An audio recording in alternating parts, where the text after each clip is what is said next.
بسم الله الرحمن الرحيم. هل أتاك حديث الغاشية؟ وجوه يومئذ خاشعة عاملة ناصبة تصلى نارا حامية تسقى من عين آنية ليس لهم طعام إلا من ضريع لا يسمن ولا يغني من جوع.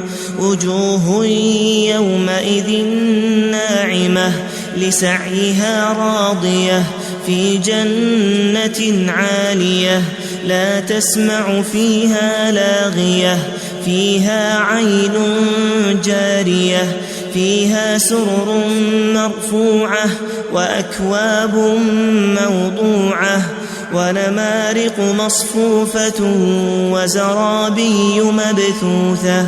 أفلا ينظرون إلى الإبل كيف خلقت وإلى السماء كيف رفعت وإلى الجبال كيف نصبت وإلى الأرض كيف سطحت.